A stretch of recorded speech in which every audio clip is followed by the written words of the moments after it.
everyone! Welcome back muli dito sa ating YouTube channel. Naway nasa mabuti po kayong kalagayan. Kasama ang inyong mga mahal sa buhay at para naman sa mga subscribers natin na nasa ibayong dagat, nasa abroad. Isang napakalaking sakripisyo ang ginawa upang may mabagong kanilang buhay at buhay ng kanilang pamilya. Dasal ko po lagi ang inyong kaligtasan. Pag-uusapan natin ngayong gabi ang Prosperity Bowl 2026. But for tonight, focus muna tayo. Una ko munang ibibigay kung alin at ano-ano ang mga kakailanganin natin, yung mga gagamitin natin para mabili, maihanda, ma-secure, at isa-isa nyo nang ma-ready ang mga ito. That's the purpose na inuna ko muna. Magkakaroon tayo ng separate vlog, magkakaroon tayo ng separate live kung saan tuturuan ko naman kayo how to assemble the Prosperity Bowl. That's pangalawa. And another vlog will be about ano ang gagawin sa Prosperity Bowl pagkatapos ng bagong taon. Yung mga katanungan po ninyo na yan ay sasagutin din natin sa separate ulit na live natin. Kung bago ka pa lang po sa YouTube channel natin, huwag kalimutan mag-like, mag-subscribe at i-click yung notification bell para lagi kang mauuna sa mga kaabang-abang na vlogs at live na mayroon tayo dito sa YouTube channel natin. Paalala ko po sa inyo, huwag niyo pong kalimutan mag-follow po sa Facebook page po natin. And on this vlog, i-discuss ko po ang mga gagamitin natin sa paggawa, pag-assemble ng Prosperity Bowl sa 2026. Nag-iiba-iba, nagbabago po ang mga kakailanganin natin, the essentials that we need sa paggawa ng Prosperity Bowl every year. Kasi nagbabago yung mga elemento. May mga elementong kukulangin tayo sa 2026. At kung anong elemento ito, yan ang paghahandaan natin at mga hinaharap natin na problema. At haharapin natin na problema sa 2026 na ine-expect natin, kaya kailangan natin itong mapaghandaan. Unang-una, na kailangan natin i-considera and every year sa ready sa paghahanda ng Prosperity Bowl ay ang pagpili ng tamang klase ng Prosperity Bowl na gagamitin natin. Mas malaking pamilya, mas malaking tahanan, mas malaking bahay, dapat mas malaking bowl ang gagamitin ninyo. Okay? And another, ano ba ang kulang na elemento ngayong 2026? Paparating na 2026. Ang lacking element, ang missing element po is water. The lacking element of 2026 is water. Ano ba ang sinisimbolo ng water? Water kasi symbolizes resources, mapagkukunan ng yaman. Resources po ang kulang natin sa 2026. Kaya ibibigay ko po sa inyo dahil yung klase ng bowl na gagamitin natin is connected to an answer, kasagutan sa kakulangan ng elemento.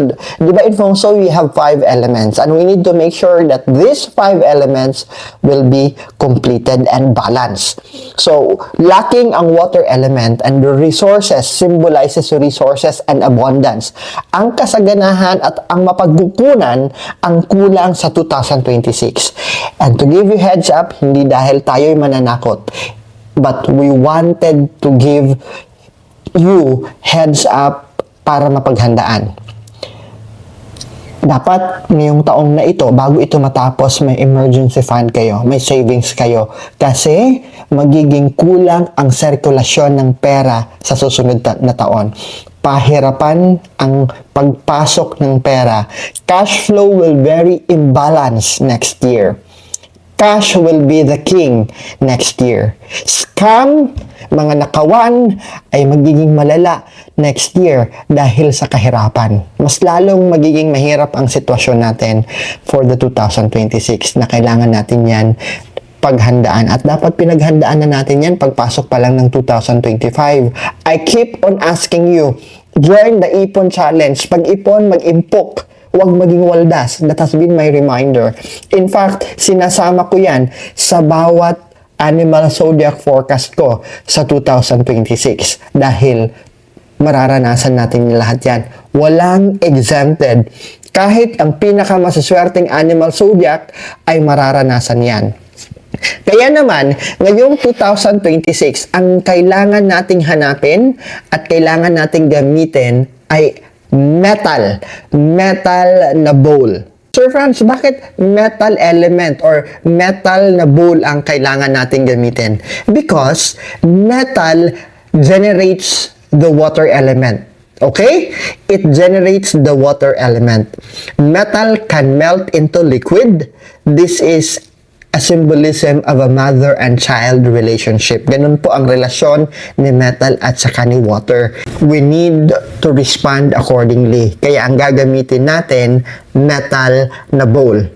To nurture the water na kulang. For us to incorporate yung kakulangan and magawa natin ng solusyon sa gagawin nating prosperity bowl and to nurture the water energy na kulang sa 2026, ang gagamitin natin na bowl ay hindi kristal, hindi ceramic, hindi wood, at lalong-lalo nang hindi plastic. This is non-negotiable ha. Wala nang ibang tanong-tanong, wala nang, sir, pwede po ba ito? Sir, pwede po bang ganito? Hindi po. But we need to make use of a metal type na bowl. May mga sample po ako dito ha. And when we make use of a metal, di ba, ang metal comes with silver, stainless, ganon. Gold na kulay, yun po yung gagamitin natin. So, I have here, kaso nga lang, I'm going to show you example, para alam ninyo. So, I have here this bowl. Kaso, this is maliit. Gumagawa ako ng prosperity bowl, talagang malaking bowl. Diba? Metal. I'm using metal. This one is kulay gold. Okay? So, you can make use of kulay gold. Sir Franz, saan mo yan nahanap? Matagal na po ito dito sa bahay. Ilang taon na rin po, kaya tingnan mo yung kulay nito. I'll just polish this one. Papakintabin ko lang ito. Pero, maliliit ito. So, pwede akong gumawa. But, this is not the option that I'm going to make use. I'm going to make use of this one. Mas malaki. Okay? So, metal ang kasagutan sa kakulangan natin na water element. So, mayroon kaming smaller version. But because we are into business at malaki ang family namin, and we consider as ang mga empleyado namin bilang miyembro ng pamilya, kaya counted na rin sila. Kaya napakalaking metallic, rinig nyo, metallic na bowl ang ihahanda ko po ngayong 2026. Okay? And to further balance everything, ang susunod na kakailanganin natin ay 9 na pirasong maliliit na bato. 9 pieces regular rocks or stone na makikita natin dyan sa daan. Makikita natin dyan sa kalsada. Gaano kalaki? It could be this one. Okay? Mga ganito kalaki na mga bato. Okay? Pwede na yan. 100 plus pesos lang naman po yung spray paint. Yung ginagamit ko is spray paint. So, 9 na peraso ng maliliit na bato. Hugasan nyo muna, ibilad sa init before you spray that one. Sa feng shui kasi, ang mga stone carry a symbolism that amplify a certain energy na makakatulong sa atin. Ang mga stone or bato ay nagre-represent naman ng earth element. Kung kanina sa bowl, ang gusto nating sagutin, ang gusto nating ma-achieve ay ang kakulangan sa tubig, the missing element of 2026. The stone naman ay gusto natin ng stability. We wanted to have stability, we wanted to have a strong foundation, and we wanted to achieve wealth and health with stability and strong foundation.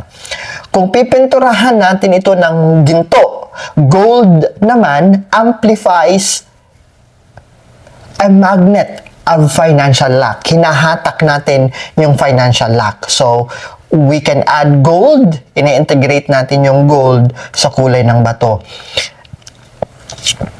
Sunod na kakailanganin natin ay ang bigas.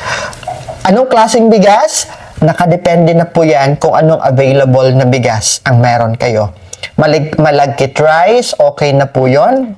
White rice, brown rice, yes, pwede po yun.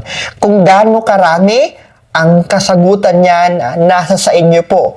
Kung gaano kalaki ang bowl na paglalagyan ninyo.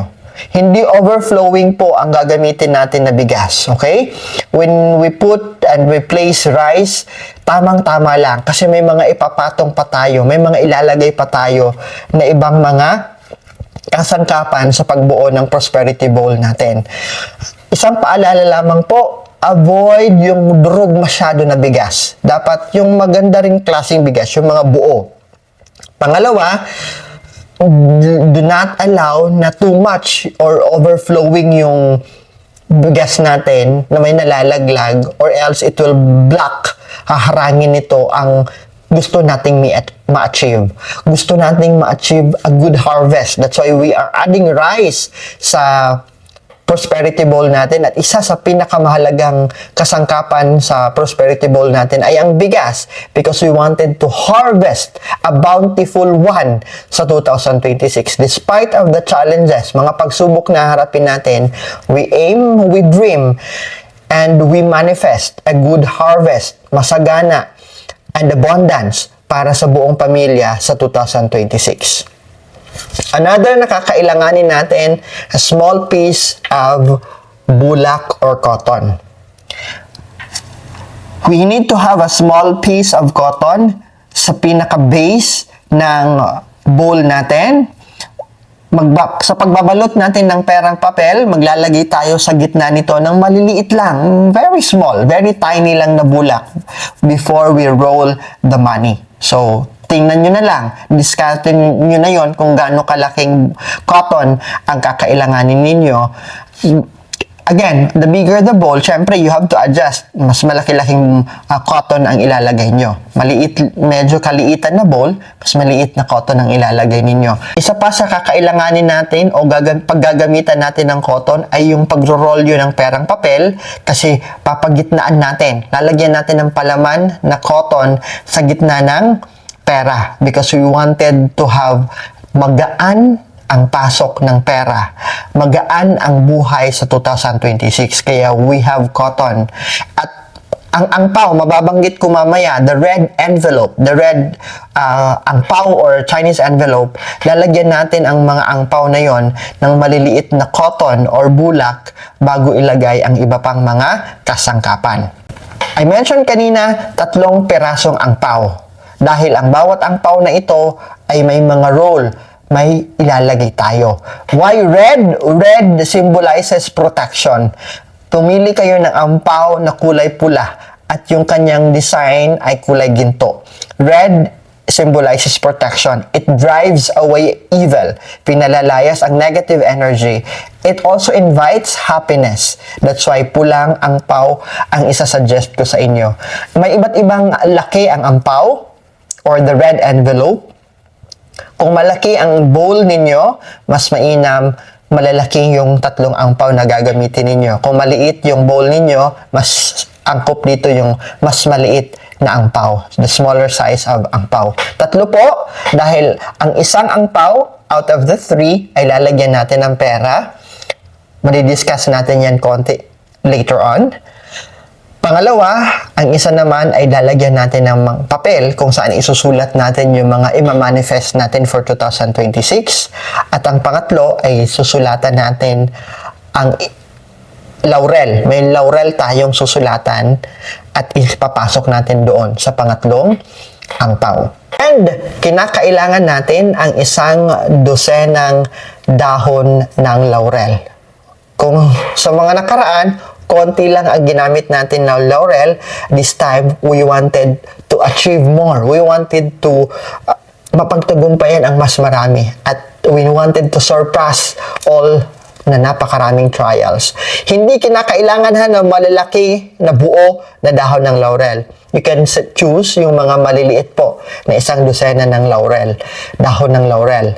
Kasi ilalagay natin yan sa katabi ng kung ano pang kasangkapan na gagamitin natin. Mamaya-maya, malalaman nyo po yan. Okay? Meron din tayong kinakailangan na karagdagan pa na 3 laurel na ilalagay natin sa loob ng angpaw. 3. Katapos yung 3 na yan, ay susulatan natin back to back. May isusulat tayo dyan.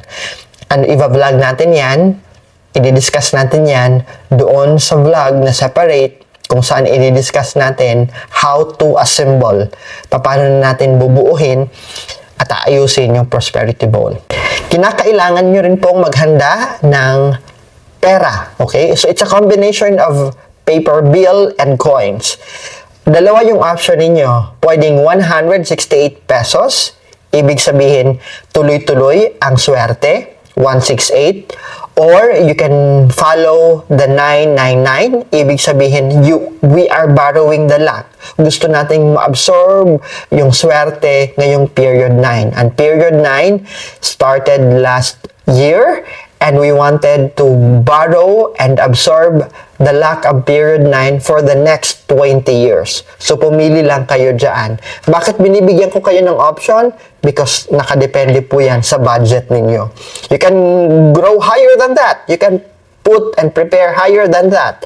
9,999.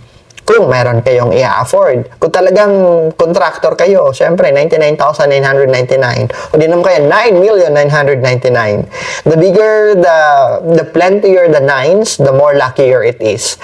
But of course, for the basic, it will still achieve the same na gusto natin at minimithin natin. You can follow 168 pesos or 999. Ilalagay natin yan sa isa sa 3 ampaw. Diba sinabi ko kanina, may kiron tayong at kailangan natin maghanda ng 3 ampaw.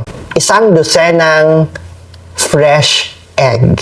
Ilang beses ko na pong nabasa doon sa mga previous vlog natin patungkol sa Prosperity Bowl. Sir Franz, nilagang itlog po ba? Hindi po, fresh. Hindi pa po luto na itlog. So, 12 pieces or isang dosenang itlog.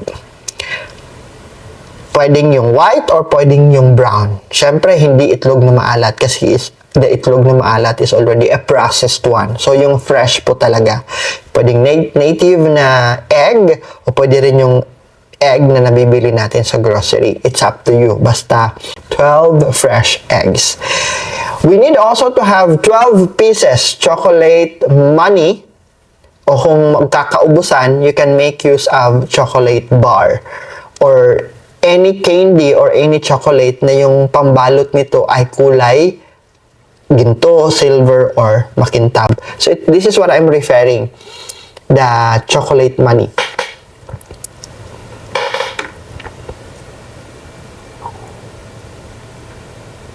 Okay? So, ito. Isang dosena po nito.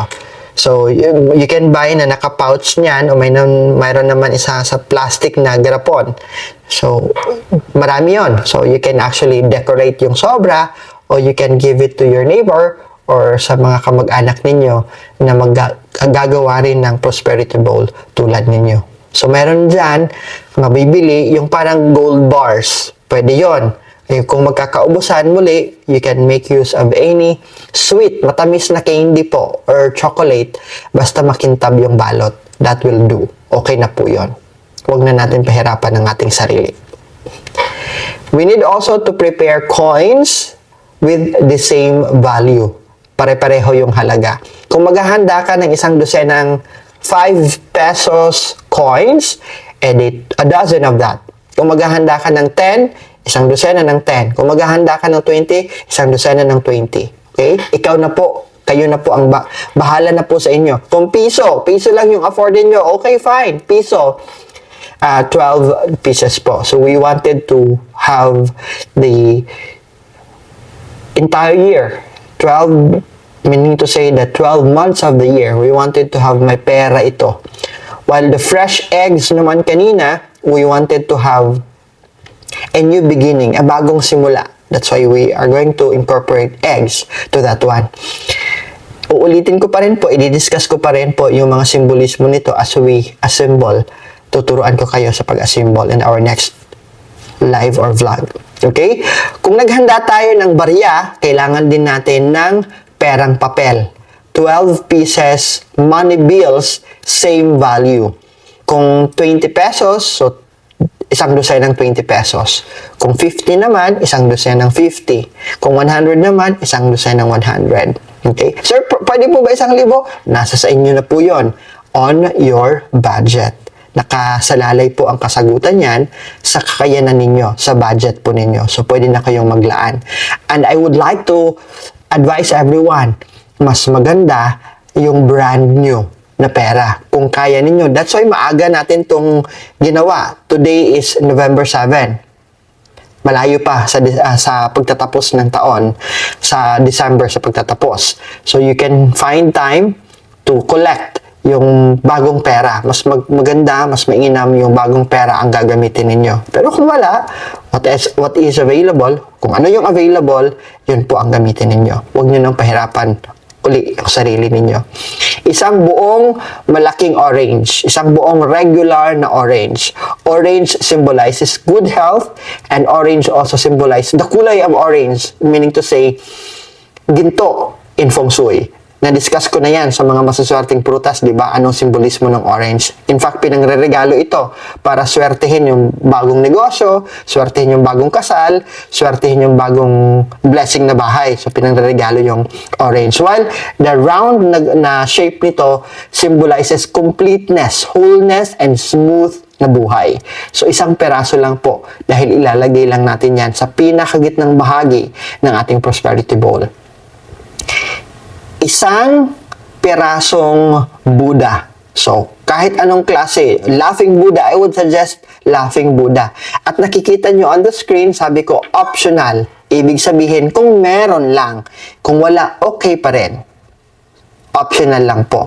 So, I have here a small, tingnan nyo yung laki ng kamay ko. So, I have here a Laughing Buddha. So, mayroon tayong iba't ibang Laughing Buddha na gawa sa ginto, yung iba naman, iba yung gawa sa kristal. Ito naman is gawa sa ivory. Matagal na to, niregalo to sa akin, so I keep it with me. At pwede itong gamitin sa prosperity bowl ninyo. Maliit lang kasi syempre, ipapatong natin siya sa ibabaw ng orange. O kung yung shape ng orange hindi ganun kaganda at maninilikado, pwedeng bumagsak yung Buddha natin, pwede natin siyang itabi or put it in front of the orange. Isasama natin sa Buddha. Isa pa sa kakailanganin natin at kailangan yung ihanda, any of this crystal, andyan pa rin yung salitang optional. Kung meron lang, that's what we call optional. Kung makakapaghanda lang kayo, okay? Mas mainam yung mga raw na crystal. When you talk about raw na crystal, alam mong tulad nito. I have here a raw crystal. Hindi pa hinulma, hindi pa ginawang bracelet, hindi pa pinorma sa kung ano. So that's what we call raw na crystal. So I have here a raw blue apatite. Para sa mga sumusubaybay sa akin, alam niyo na po kung ano yung contribution or pwedeng ibigay sa atin ng blue apatite, anong pwedeng ma-attract. So this is what we call raw. Yung hindi pa polished, hindi pa ginawang abubuts or accessories. So that's raw. So any of the following crystals na nakikita nyo, sabi ko, pwedeng amethyst, pwedeng quartz, pwedeng jade. Paano? Isa lang sa mga nabanggit dyan for our health protection. Health protection o kalusugan, protection sa kalusugan para sa buong pamilya. So we can add amethyst to that one. We can add quartz or we can add jade. Nasa sa inyo po kung ano yung available nyong kristal. Another, pwede rin. Isa lang black tourmaline, smoky quartz, or red jasper. Itong mga kristal naman na ito ay pwede at sumisimbolo ng proteksyon laban sa mga kalamidad, dilubyo at disgrasya. That's why we will be adding this one sa prosperity bowl natin. In response sa pangangailangan sa sunod-sunod na mga disgrasya at kalamidad na nakikita at na-observe at nararanasan natin. Optional lang kung meron kayo. Kung may kakayahan kayong makahanap nito, kung may kakayahan kayong makabili nito, that's still optional. This time, we are going to add blue ribbon. So, dalawang tali or dalawang ribbon ang gagamitin natin na kulay sa pagtali natin ng mga pera natin. So, you can have the red na ribbon at blue. Kung bibili kayo, red and blue. Red is to protect us from negativity, while blue symbolizes water, the missing element of 2026. We wanted to invite the missing element para makumpleto yung element natin sa prosperity bowl natin. Kaya dalawa ang itatali natin sa mga pera na iro-roll natin yung bulak sa gitna. So, pwede rin yung ginagamit natin na tali sa pagtatahi. Pwede yon, red and blue. Pwede rin ribbon na ganito. Hindi masyadong malapad ha, yung maliliit lang yung lapad nito kasi itatali lang naman natin ito sa mga perang iro-roll yun natin. Isa pa sa kakailanganin na natin for 2026 na hindi natin ito ginawa sa mga nakaraang prosperity bowl ay magbalot tayo ng maliit. Okay, pwedeng ice candy wrapper at putulin nyo na lang. Maliit lang po ha, na balot ng asin. We need to invite protection. Maliit na balot ng asin. As we wanted to invite protection from bad people, protection from calamities, protection from negative energy, at cleansing. So, maglalagay tayo ng maliit na balot ng asin sa prosperity bowl natin for the year 2026. Isa pa sa dapat nating ihanda ay ang papel at ballpen dahil magsusulat po kayo ng gusto nyong i-manifest, gusto nyong mapagtagumpayan sa 2026.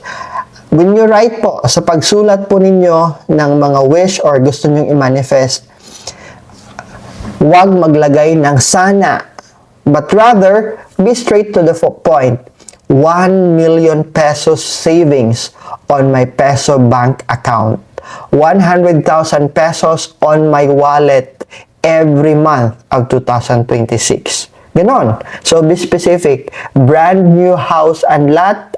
Saang lugar, saang banda, anong kulay. Be specific. Yan po yung minamanifest ninyo. Health protection for all family. Ganon kayo magsulat ng mga i-wish or i-manifest ninyo. Tapos, ifo-fold natin yan, yung papel na yan, ifo-fold natin yan at ipapasok natin sa ampaw na nilagyan din natin ng bulak or cotton because we wanted na magiging magaan na maibibigay sa atin yung mga gusto nating mapagtagumpayan, yung mga minanifest natin. Bago po ako magtapos, gusto ko po munang magpasalamat dahil nandito kayo at naging kabahagi kayo ng notebook mo kinabukasan ko. Nakapagbigay tayo ng mga notebook ngiti at saya sa mga bata sa tribo na ito ha. Napakalayong bundok pinuntahan natin at yung mga bata doon sa Yolanda Village na bigyan din po natin. Nag-level up tayo ha, hindi na ganyan ang pinamimigay natin. Mga bags na po, bag ng pag-asa na nilagyan ng hygiene kit, kasama na dyan yung toothbrush at raincoat para sa mga bata na nasa mga liblib na lugar, lalong-lalo na yung mga tinamaan ng lindol, baha at bagyo. Yun ang priority natin. So gusto pong magpaabot ng tulong, nasa screen nyo na po. Picturean nyo na lang, screenshot nyo na lang, isulat nyo na lang. I-post nyo na lang ito. RCBC Peso account, .bpi Peso account, at GCash account natin. At isend nyo po sa akin po ha, isend nyo po sa akin yung screenshot ninyo ng sinend ninyong pera. At makapagpasalamat man lang ako. Although magiging matagal yung pag-reply ko po sa inyo, but then again, gagawa natin yan ng paraan despite of the busy schedule and the hectic schedule that we have.